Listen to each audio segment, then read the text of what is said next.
there, right? I told him to do it, otherwise I'm sure you're going to make it. That's right. I did it on purpose. I'm going to take away. During the second hour. If you close your eyes for a second, they'll make it look like you slept through the whole time. You can't really. They do it to me all the time. Just.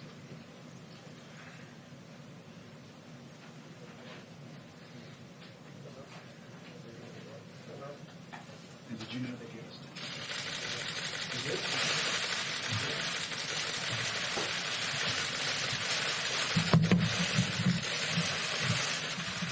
Thank you very much, everybody.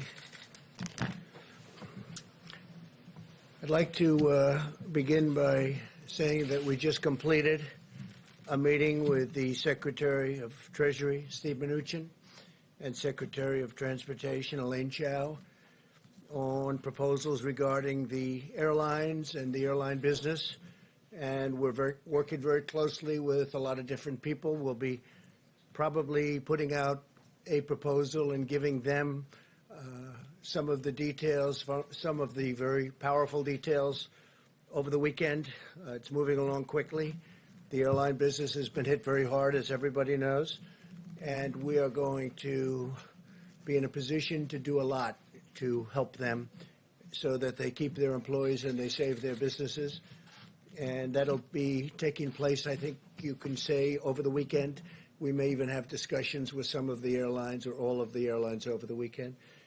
And I think it's going to be a very acceptable package. It's a very big package and a very acceptable package. It'll be good for our country, good for the airlines, good for a lot of people.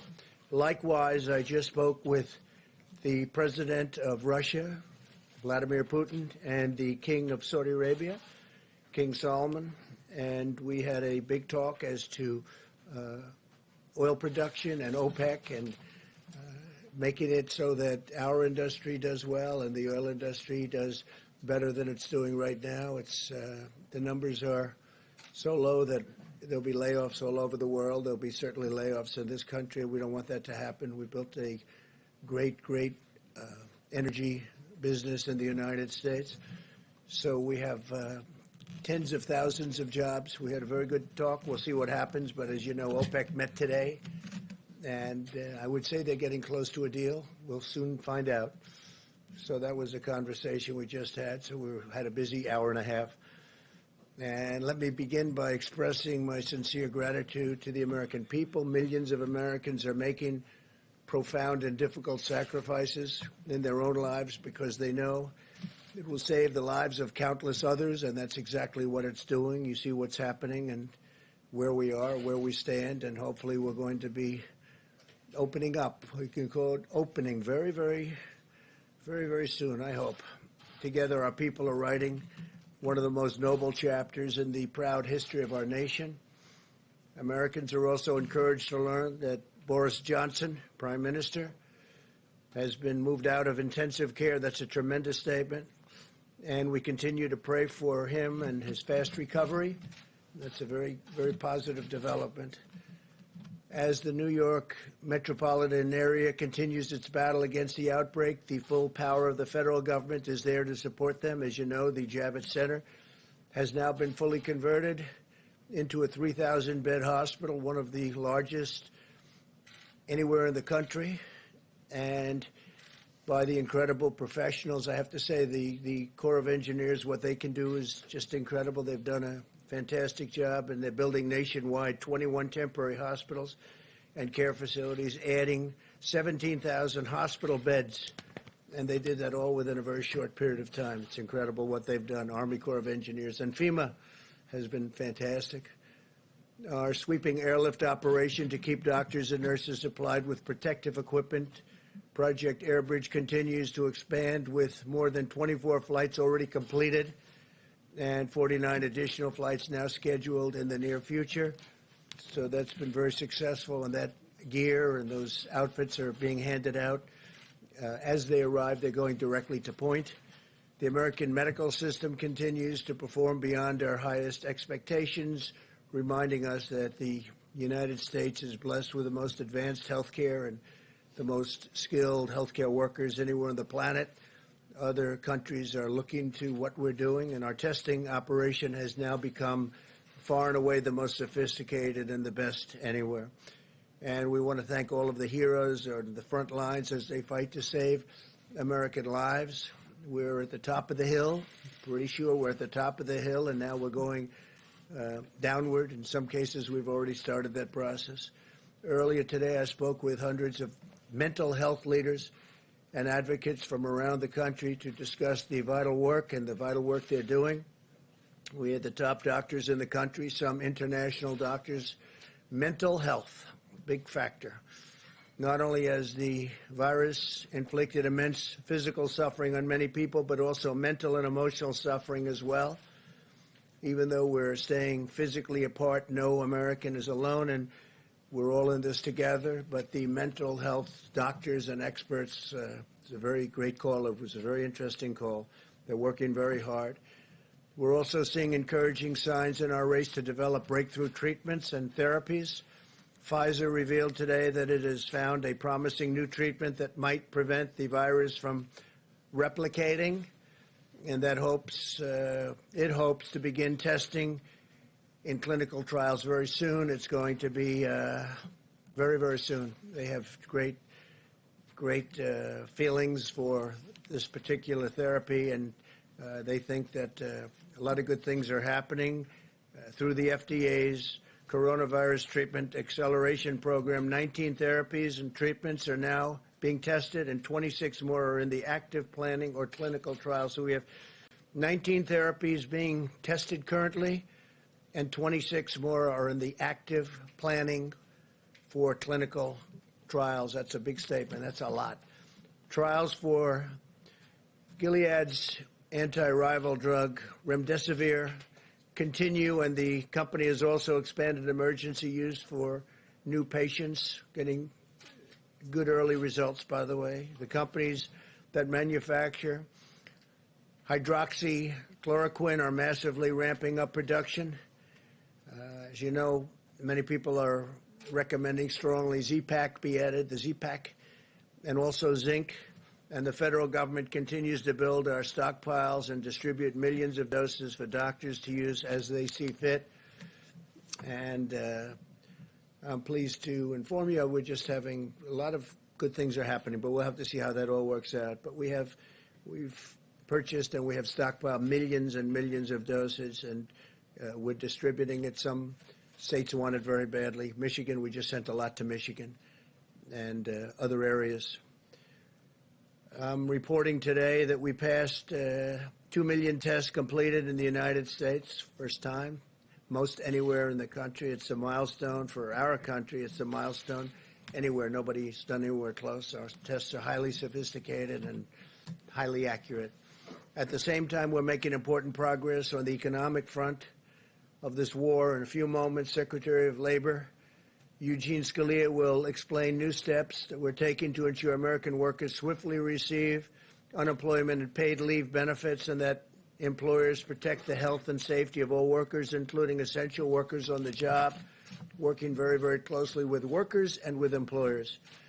To provide further economic relief, the Federal Reserve announced this morning that it will provide up to $2.3 trillion in support to businesses, states, and local governments. $600 billion in loans will be available for mid-sized businesses with up to 10,000 employees, and $500 billion will be available for states, counties with over 2 million residents, and cities with a population of over 1 million.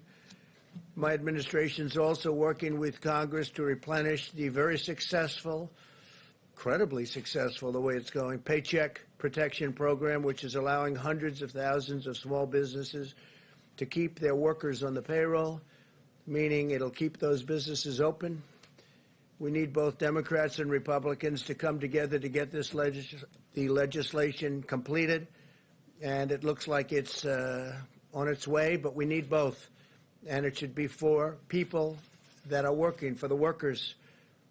And if you look and you see, we have a lot of people that are affected by that, and it's a very positive development. So we have to get a bipartisan approval of that, and hopefully that'll happen today. The Department of Education is also announcing the availability of more than $6 billion in emergency grant funding to assist college students impacted by the cancellation of classes and the suspension of housing. A lot of people had a lot of things suspended. Housing is one of them. Previously, we waived student loan payments for 6 months. So student loan payments have been waived for 6 months. So we'll discuss it after that. May go further. Although this medical war has separated our citizens for a period of time, it's also united our entire nation. I think I can say, like almost never before, Americans are moving forward with common purpose and shared resolve, determined to vanquish the virus and lift our nation to even greater heights. We are supremely confident in the magnificent future that awaits the American people. And with that, before I invite our Vice President, our great Vice President, and Gene Scalia to speak, we'll take a few questions, and then I'm going back into negotiations on oil and on airlines. Yeah, please. Conversation with President Putin and the King. Yeah, I had a very good conversation. Did you organize that call, and do they understand the problems they're causing with Yeah. the oil output? Yeah, no, there's so much production, nobody even knows what to do with it. That's how it's working. And Saudi Arabia and, as you know, Russia, it's well known that we're producing a lot, and they were perhaps fighting with each other over the production and the amount of oil being produced. And frankly, there's not enough room to even store it.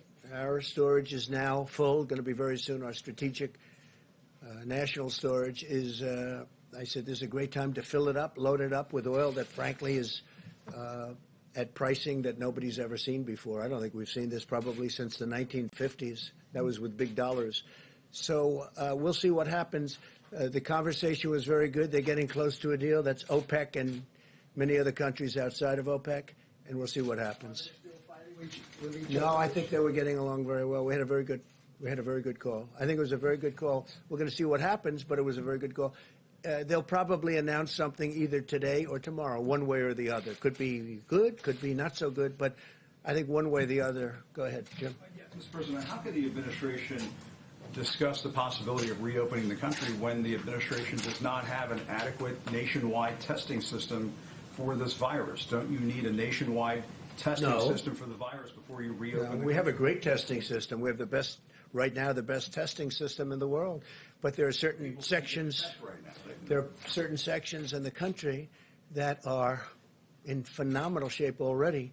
Other sections are coming online. Other sections are going down.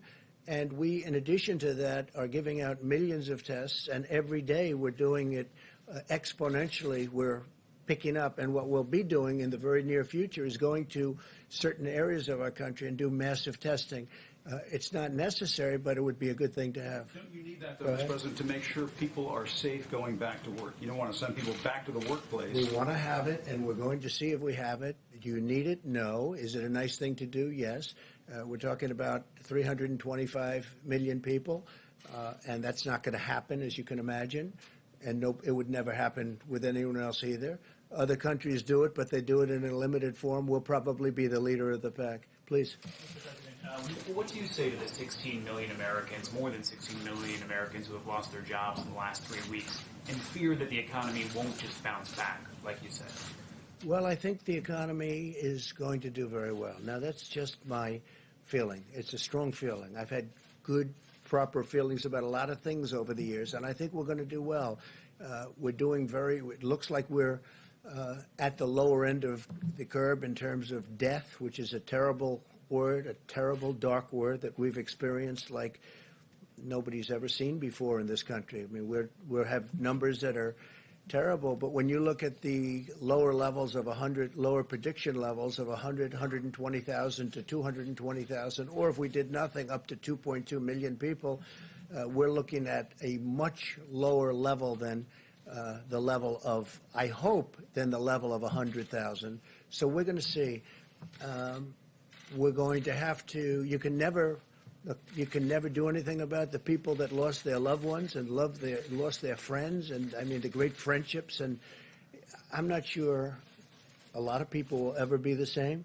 But I think our country, from an economic standpoint, will end up being stronger than ever. We have tremendous stimulus. We have tremendous stimulus plans. We have things in the works that are going to really, I think, fire the country. I think that what's going to happen is we're going to have a big bounce rather than a small bounce. But we will be back. And I think, honestly, I think our country is going to be back from an economic standpoint. Again, you can never replace the people that were lost, and to their families, certainly you can never do a thing like that. But we will have succeeded in many ways, hopefully keeping the number way below our minimum numbers, and also from an economic standpoint. You know, we met with the mental health people today, and that takes this has taken a tremendous toll mentally on a lot of people. And I think we're going to open up strong. I think we're going to open up very successfully. And I'd like to say even more successfully than before. Please. Thank you, Mr. President. Oil is trading today at about $23 a barrel in New York.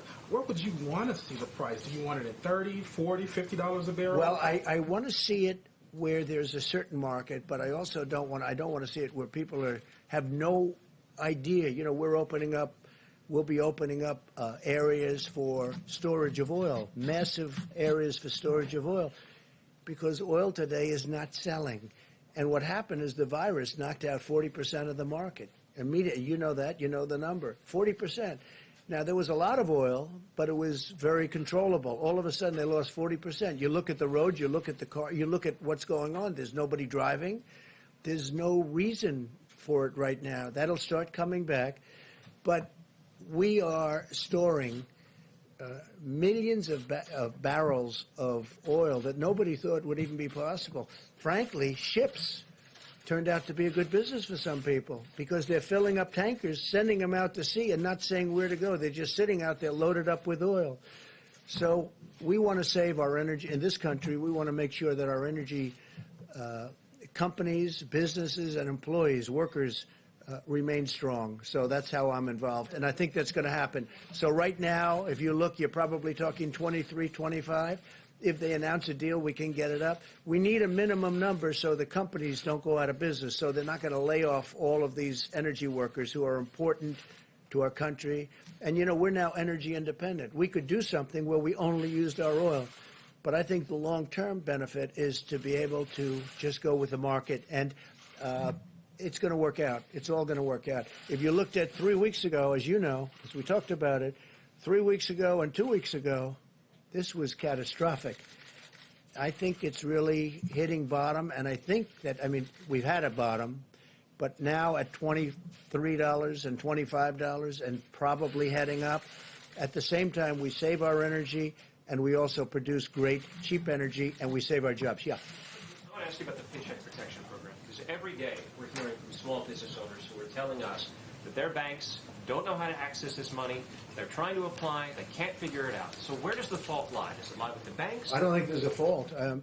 They're doing record numbers of dollars. They're dealing with many community banks. They're dealing with Bank of America, Citibank, a lot of Wells Fargo, as you know, is very much involved.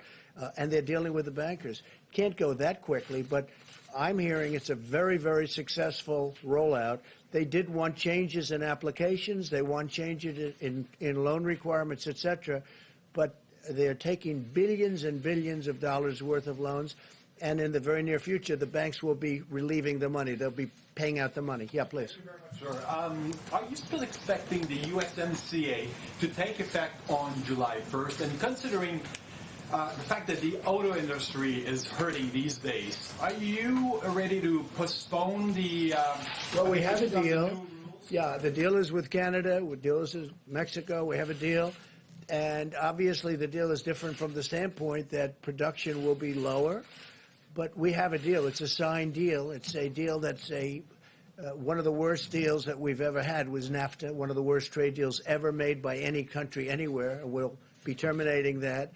And the new deal is a great deal for our country. So that's something. Now, again, we get hit by the virus, and we'll see where that all goes. But certainly car production is going to be down for a little while. But ultimately, good for our farmers, great for our farmers. We'll be helping our farmers, by the way. We have money going out to our farmers in the pretty near future having to do with, you see what's happened. The farmers got hurt very badly by all of this. People are eating less from the standpoint that there's no restaurants are open, no businesses are open, no hotels are open. They'll start to come back. But we're going to be helping out our farmers. Yeah, please. The new Go ahead. Thank you, sir. Philip Wegman, Real Clear Politics. Earlier, you mentioned Project Skybridge, and we're hearing that through that project, a lot of the PPE that was sent out to other countries is coming back to this country. Do you know when we'll be able to bring a majority of that back? And then, are you frustrated that USAID allowed a lot of that aid to go out the door in the first place? Should they have brought it back? I'm not, because we're in very good shape. You'll be speaking with Mike Pence about this in a little while. You look at the hospitals, you look at what's going on. Yesterday I spoke with the governor of Louisiana. I'm saying, do you think we need that extra 1,000 beds that we're in the process of building? We are really in good shape. You're not hearing people are needing ventilators much. In fact, we're going to start helping other countries with ventilators. We're going to end up having a lot of ventilators for future should something happen for hospitals, ideally to keep and have. But no, I think we're in very, very good shape. We have calls with governors all the time, and the governor's in very good shape now. We have sent billions and billions and billions of dollars between ventilators, equipment, protective equipment, masks. We have 500 million masks coming. 500 million from one group. 500. It'll be 300 million and 200 million over a short period of time. No, I think we're in very good shape. Please.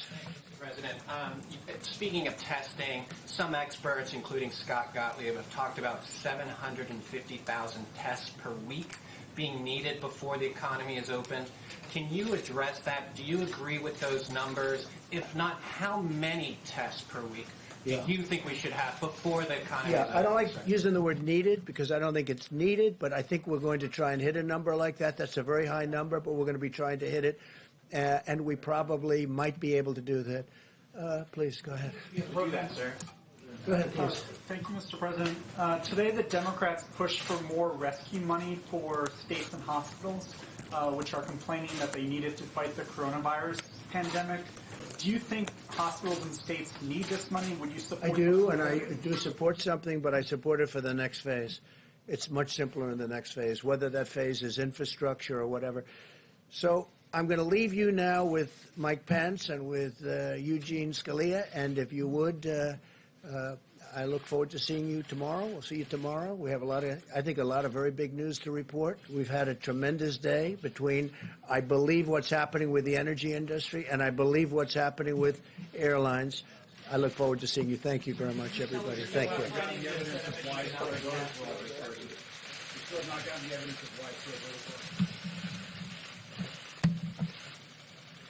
Well, good afternoon, everyone.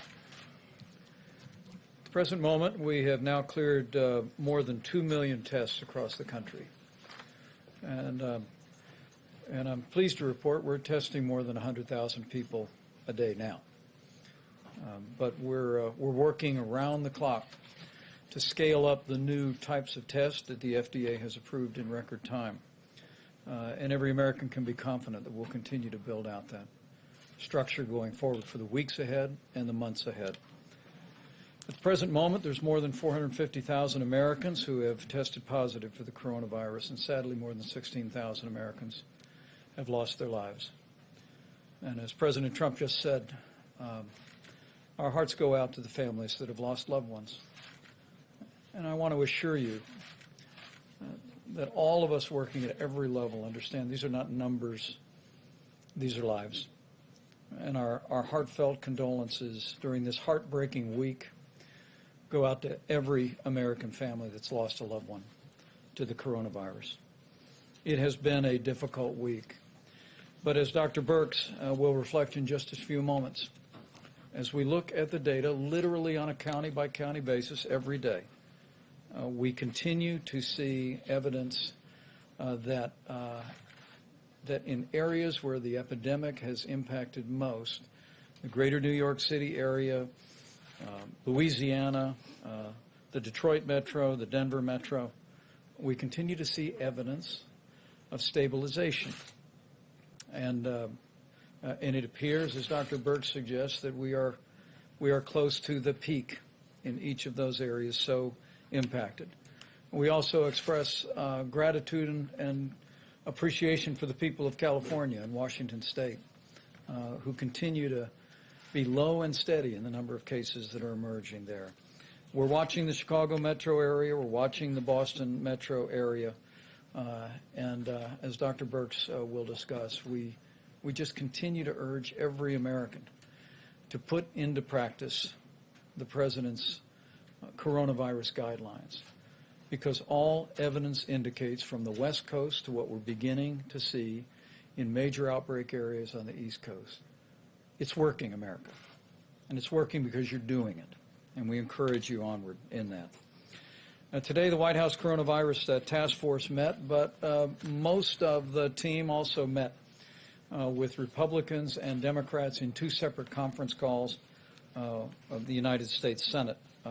Secretary Mnuchin, our health experts, Admiral Polovchek, Dr. Hahn joined us as we discussed a broad range of issues. The Treasury Secretary touched on the Paycheck Protection Program, now in day 5, reporting $125 billion has been approved so far. 30,000 new individual users and 3,900 lenders are participating.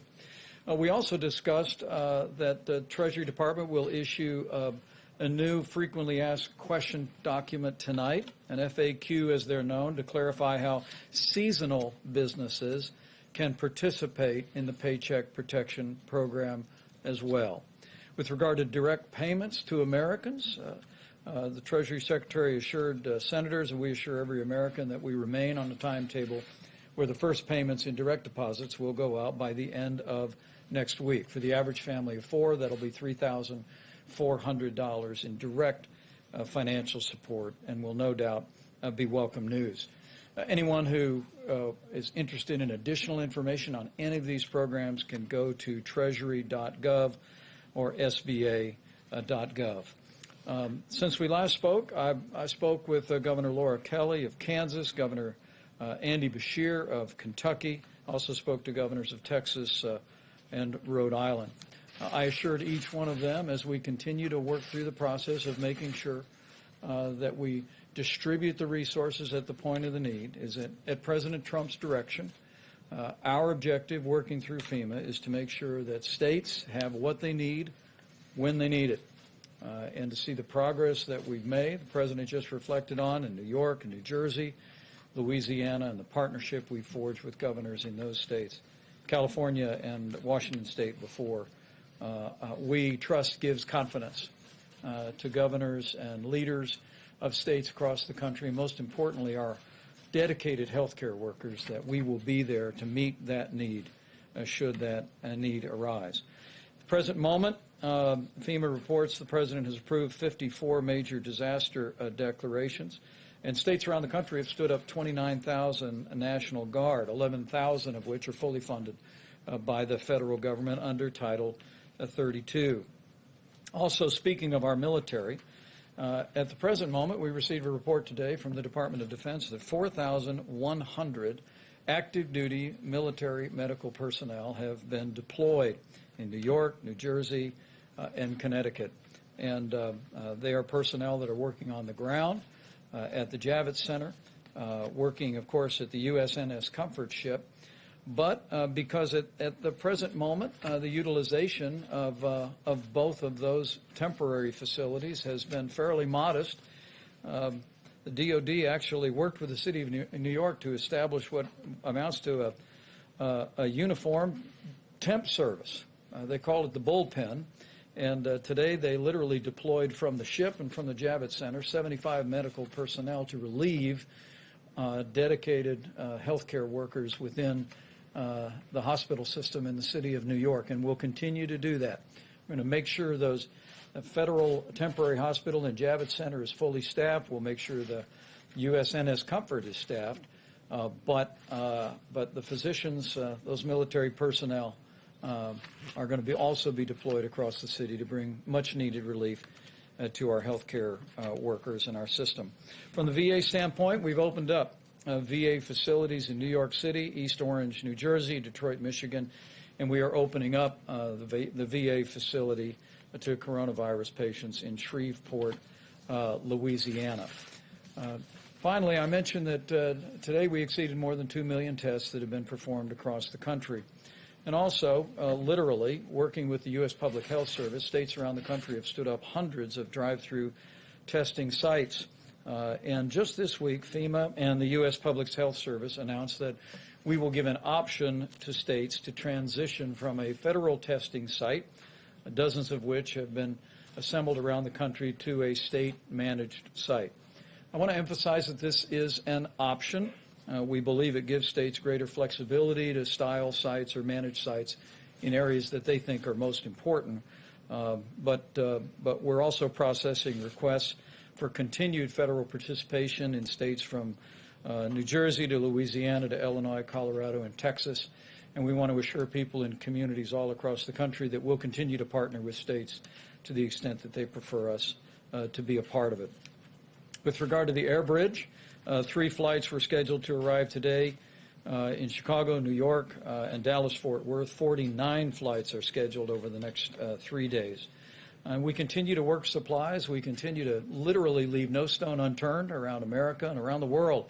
We're literally in the process of acquiring tens of millions of supplies that are being brought into a distribution system organized out of FEMA and focused on the areas most in need.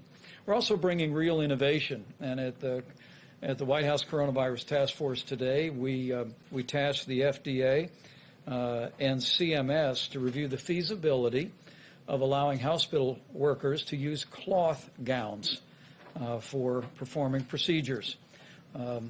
It was observed that 20 years ago, most physicians and most surgeons wore cloth gowns every day and laundered them, but it's transitioned to disposable gowns, and we're working very rapidly in the next 24 hours, and we'll have guidance for hospitals and healthcare workers about the ability to in effect, recycle gowns and make sure that we have the supplies that we need. As the President mentioned today, the President and the First Lady and I and my wife, Karen, we're honored to be a part of a conference call with mental health professionals from all around the country. And we know while there are families that are struggling with the coronavirus and struggling with heartbreaking loss to the coronavirus, we understand this is a very challenging time for every American, but most especially Americans who struggle with mental disorders or struggle with addiction. And the President brought some incredibly dedicated people together to make sure that they know we're with them.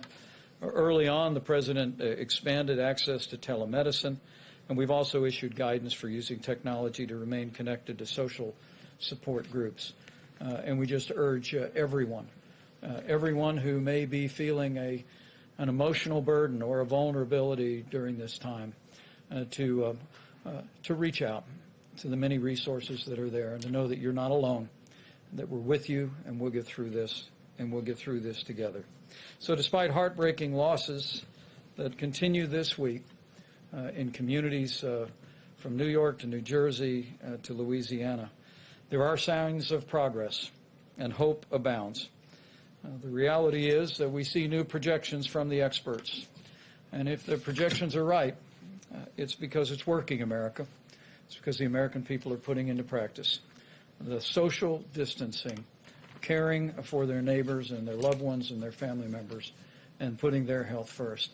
And we just want to urge every American to continue to put those principles and guidelines into practice every day. With that, I'm going to invite Dr. Deborah Birx up for an update. And Dr. Fauci will hear from the Secretary of Labor, and we'll take a few questions. Thank you, Mr. Vice President. So I wanted to cover today not only what we're seeing across the United States, but some of the testing data to assure from the prior question, if we're testing, I'm sure you're following our numbers every day, and the amount we're going up, about 118,000 to 120,000 per day are being tested. So we're way over the 750,000 per week currently. We have some statistics. Now remember, we required this, thanks to Congress, to be reported. We have about 75% of that test data in now. About 1.5 million of those tests have been reported in. I just wanted to give you some ideas because sometimes we think that we're only testing in the hospitals, that this should give you an idea of the quantity and the types of tests that have occurred. So we've tested over 200,000 young people up to age 25. They have about 11% positivity rate. Over 500,000 people between 25 and 45. They have a 17% positive rate. Now remember, in order to get tested, you have to have symptoms. So this gives you an idea of the number of people who have symptoms that are not infected with coronavirus. Another nearly 500,000 people between 45 and 65, their positivity rate is 21%. Another nearly 200,000 between 65 and 85, 22% positive, and a small group of about 30+ thousand individuals over 85, and they have a 24% positivity rate. And so this gives you an idea of we're testing throughout all age categories. I see a lot of men in the audience today. I just want to remind them about the importance of health care. Of the male-female ratio, 56% of the people who are tested are female, 16% positive, 44% male, 23% positive.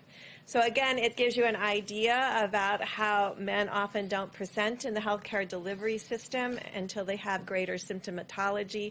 This is to all of our men out there, no matter what age group. If you have symptoms, you should be tested and make sure that you are tested.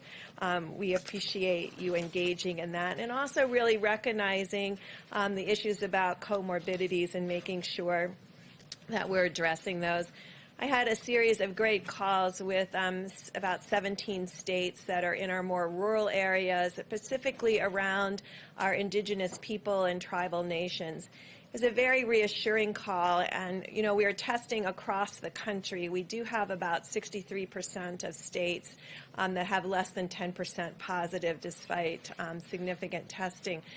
And within the indigenous peoples and tribal nations, they're seeing the same thing that we're seeing across the nation, increased issues among those with comorbidities and those of elderly, but also issues in nursing homes. And so they are testing, many of these states are still capable of doing full contact tracing.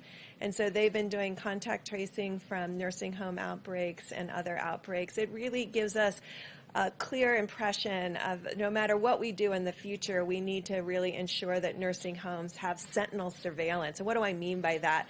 That we're actively testing in nursing homes, both the residents and the workers at all times. That is where, and that's how we saw this at the beginning. That's what we saw in Washington State.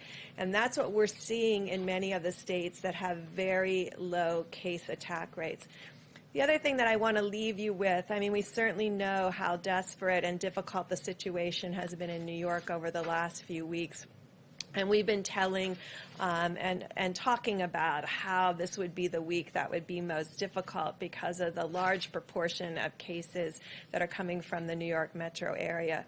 What's been encouraging to us, those early states outside of Washington and California, which still have extraordinarily low attack rates because of their level of mitigation, all of the new areas that are having new increasing cases, we talked about them yesterday, Washington and Baltimore and the Philadelphia metro area. That includes Camden, Wilmington, and the counties around Philadelphia.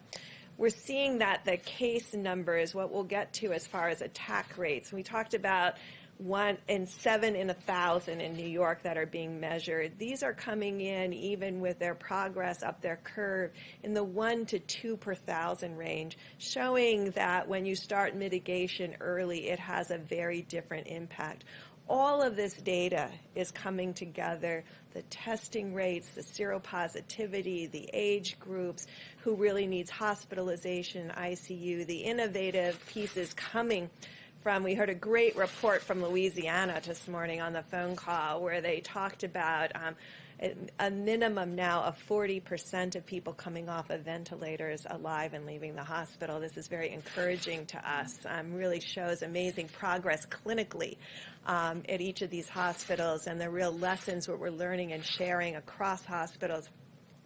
but really shows us that the original outbreaks were very large, but the newer ones that we talk about in Washington and Philadelphia and Baltimore, it looks like their attack rates and the attack rates in Denver and some of these other states that we have been talking about are much lower than New York and New Jersey. And this gives us hope about really understanding how to integrate this information together, not dealing with a model, but the real life cases that are occurring and understanding how to move forward together to really have a different future. So thank you very much.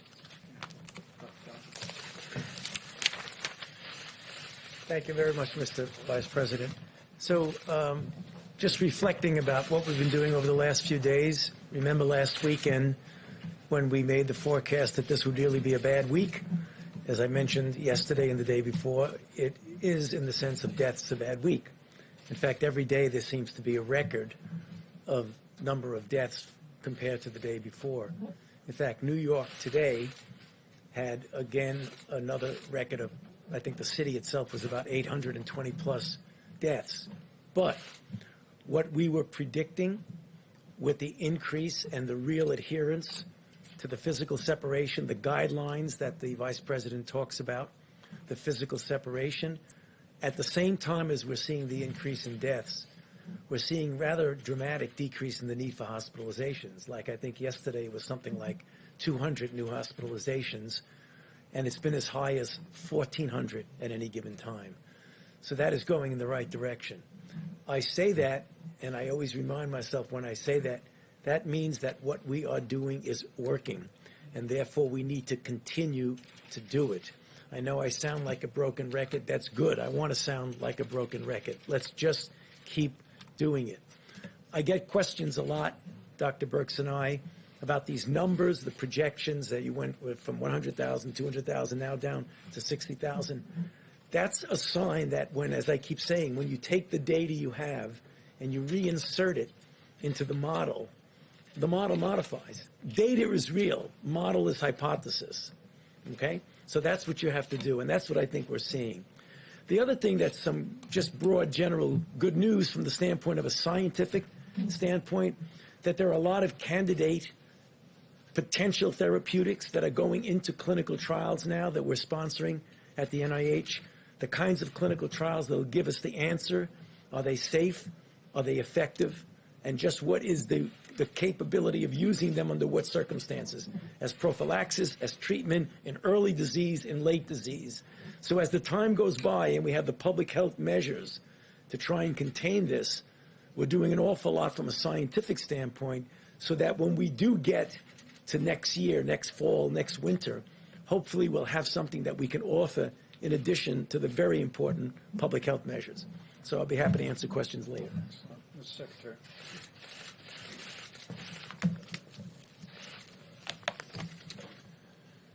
Mr. Vice President, thank you, and thanks to the task force, and of course thanks to the President for his leadership. The important public health measures that have been discussed so much in these briefings in this room have had a large impact in American workplaces. We saw that again today as the Labor Department released figures showing that 6.6 million new unemployment claims were filed last week. We're all mindful, the President mentioned this, that the American people are making difficult sacrifices. That has included being furloughed, laid off, or having a small business struggle. That said, American workers can be encouraged by how swiftly and comprehensively the President and Congress have responded. 3 weeks ago, the U.S. had never had a law requiring paid sick leave at U.S. companies. But 3 weeks ago, the President signed the Families First Coronavirus Response Act, which did provide paid sick leave, as well as expanded family and medical leave for employees at small businesses, with those small businesses being reimbursed dollar for dollar for having provided that leave. Last week, we at the Labor Department issued rules to implement these leave requirements of the Families First Act, and we've been in near constant contact with employers and employees to help them understand the law, and in a number of cases already, to help workers get the leave that they were entitled to. Another unprecedented benefit for workers was provided in the CARES Act less than 2 weeks ago. That law, as you know, includes a $600 a week plus-up to unemployment benefits that are provided by the states. We have millions of unemployed Americans who are making a sacrifice for our national well-being. These bonus payments, and they're unprecedented, the government has never provided a plus-up unemployment payment like this. These payments are intended to make those workers whole as near we can. This temporary benefit is available not just to employees, but also to the self-employed and gig economy workers. Before the President signed the CARES Act, gig workers, independent contractors were not available for unemployment compensation. Today they are. At the Department, our team has worked day and night to enable states to make this benefit available. I'm pleased that a number of states are now making those $600 additional weekly payments. More states will follow in the coming days. How long it takes will vary by states. Some states' systems will take longer. But we at the Department will continue to support them. We have already dispersed $500 million to states to help them with their systems and making these payments. We have another $500 million that we're ready to release. And for workers who don't get this benefit when it's first due them, states will be able to catch them up later when their computer systems are able to make these payments. Let me add that we're also mindful at the Labor Department that many Americans remain in the workplace, including on the front lines in our hospitals, as well as our emergency responders. My department's Occupational Safety and Health Administration, or OSHA, has been providing guidance to employers and employees on coronavirus since the early days of this health emergency. We are fielding and responding to calls from workers worried about their health, and sometimes from workers who believe they've been illegally disciplined by their employer for expressing health concerns. We will not tolerate retaliation. OSHA will continue to work with workers and employers to keep workplaces safe, using all the tools available to us, including enforcement if needed. I wanted to finish by commenting on the Paycheck Protection Program, which we heard about earlier, run by the Small Business Administration. This, of course, is loans to small businesses to enable them to meet certain costs, including utilities, rent, and, most important from my perspective, payroll. As you know, if these companies receiving the loans keep their workers on payroll, these loans are largely forgivable. Here's why that program is so important from my perspective. We're seeing unemployment filings right now of the like that we've never seen before. But these numbers aren't the result of an underlying weakness to our economy. Our economy has been vibrant, incredibly strong just weeks ago. If, as we've heard again today, if we are disciplined now and adhere carefully to the guidance being provided by health authorities, we'll get that economy back. The President spoke at the State of the Union of the blue-collar boom we are experiencing. We want to lay the groundwork now for a blue-collar bounce back.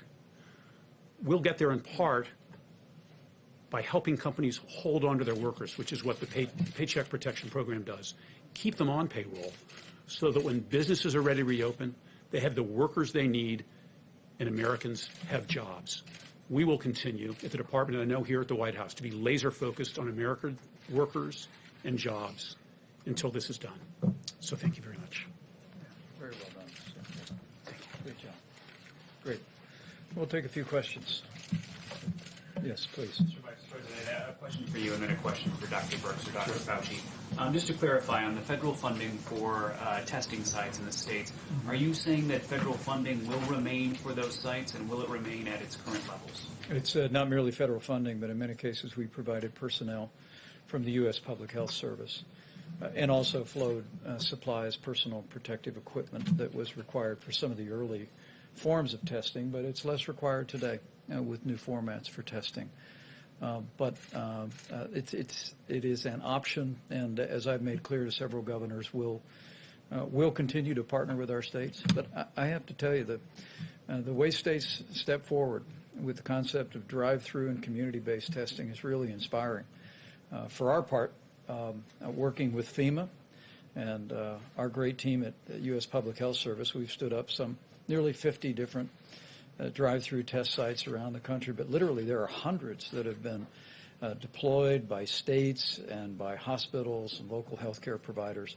But in this instance, we wanted to at least give them the option to take control of that, but we'll continue to resource them with personnel, supplies, and any other support that they need going forward. And then just a question for the doctors. I'm curious, did you see this information out of the CDC in South Korea today that shows that they're seeing evidence of reinfection in some people who had been cured of coronavirus? And what does that mean for our understanding of this? Have you seen that? I'm not aware of what you're speaking about now, but clearly there have been anecdotal mentioning of what appear to be reinfection. You have to really be very careful when you say reinfection, because and we were dealing with this with even Ebola back during the Ebola time, that someone might still, when someone does a test on them, do a PCR on a body fluid of some sort and be able to detect what are likely nucleotides that are not replication competent. So if you're telling me, which I don't think they're saying, that someone has coronavirus disease, they get sick, it's documented, they get better, and then a month or so later, they get sick with documented coronavirus disease. I don't think that's what they're saying, but I don't want to jump the gun on it until I see the data. They use the word reactivate. Is that different? Yeah. Well, yeah, what reactivating what means is that it depends what you mean by reactivating. If someone clearly is ill and they have virus isolated from them, that you may have a prolonged course. I'd like to see how long they reactivate. I mean, if they were sick and had documented virus, and then 3 months later they had documented virus, is that reactivation or is that infection with another virus? I'd like to see the data before I really comment on that. Yeah. Dr. Fauci, I wanted to ask about medical criteria. You had a discussion with Dr. Birx and the other public health experts on Tuesday, I understand. Can you discuss what is the medical criteria that you guys are discussing in order to reopen the government? What is the medical criteria? Well, it's less medical criteria than it is public health criteria. And that is, and I think it's really important because often people say reopen the government like it's a light switch that goes on and off for the entire country. We have a very large country with really different patterns of disease and outbreaks in different parts of the country. So it's not going to be a one-size-fits-all. It's going to be, what is the kinetics of an outbreak? Is it on the way down? Is it essentially out? Is it still smoldering and possibly going up? I think you're going to have to take it individually. And are there some benchmarks that you're looking at, though? I mean, are there some numbers that you're looking at, some data that you would like to see? What would you like to see before that happens? Yeah, well, I will allow Dr. Birx to come up with just my own opinion. I don't think they're going to be benchmarks that are going to be consistent from one to the other. For example, I would not want to pull back at all in New York until I was clear that that curve really was doing what we've seen in other countries, a very steep decline down, and we had the capability, if there was a resurgence, of having everything in place to be able to do the containment as opposed to struggling with mitigation with what we've been doing. That's different than a relatively smaller city, town, or whatever you, in the Midwest or mountain regions, which is generally very well controlled. What I would want to see, do we have the capability of doing the isolation, contact tracing, and suppression of it? So it really varies differently. So I don't think there's one medical criteria. But Deb, if you want to speak to it. Thank you. So it's what I tried to cover in the brief presentation I gave. In talking to the 17 states that have indigenous populations and tribal nations and discussing with them what they were doing generally and what they were doing specifically through the Indian Health Service, they discussed the ability to find new cases and doing full contact tracing. And so they have strike teams. They are very well organized. You don't hear about them every day, and that's why I wanted to call them out. They're really doing amazing work at their public health institutions with their governors and their mayors, and they are in full contact tracing. Yes, they're doing social distancing, but they're also doing full contact tracing and understanding all aspects of their epidemic. So we're looking at those pieces, as well as when I was talking about blunting, really when you're starting to go up that curve, having that unbelievable blunting where you only get evident attack rates. And I want to be very clear about that. When we see cases, these are symptomatics that have been diagnosed. There's clearly, we believe, people we don't see. And that's why the antibody test is going to be helpful to us to really define that. So those are the pieces that we're bringing together to really analyze that. I did want to say the president talks about the 150 plus countries that are experience what we're experiencing. I just wanted to do a call out. We have Americans around the world in every embassy that are working with those countries now. This scarf came from Africa. It's one of my public health colleagues there. I just want to recognize the public health colleagues around the world who are doing all of this work together to change the course in their epidemics in every single country around the globe. Let me go to another question if I can, but in response to that, just so you know, what the President's tasked us to do is there's a number of working groups and that are looking at not only how do we reopen the country, but how do we stay open. And and I think most of America knows that no one wants to reopen America more than President Donald Trump. But the President's told us we need to do it responsibly, and we're going to follow the data. We're literally following the data on a county-by-county basis. This morning, we were literally presented with information of each county that had more than 100 new cases and had, went in the other direction, had, less than 100 than the day before. It's really remarkable. And so I think what you hear the health experts saying will inform the President's decision and timing. But make no mistake about it, that the best thing we can do to reopen America is put the coronavirus behind us, to reach the end of that curve with as little loss of life or hardship as possible, to have in place that we soon believe we will, the kind of therapeutics, I call them medicines that make you feel better, by this summer, and to have more widespread testing that we're scaling up each and every day, and also to have the kind of guidance that the CDC is even now developing for businesses large and small, for families and for schools, for that day that we do reopen America. Question? Go ahead. I'm going to ask one more follow-up to the doctors. Touches on this question of when to lean back on mitigation. There is a study out of Los Alamos this week that I hope you've seen. It's on the CDC website. It looks at this question of R0, which is a technical term that you understand that has to do with the reproductive rate of the virus. The study shows that the R0 for coronavirus isn't between 2 and 3, as had been thought before, but it's actually closer to 6, which means that one person on average is infecting 6 others. So with this information, how does that impact the model? How can you begin to think about when to reopen society if it's more contagious than we thought before? Well, I can tell you as the layperson on the stage, Go for it. we have known from the beginning that this is at least 3 times more contagious than the flu. And I believe that fact alone has informed our projections and the modeling, but now I'll let the experts respond. I'll go quickly and then we'll tag team together. So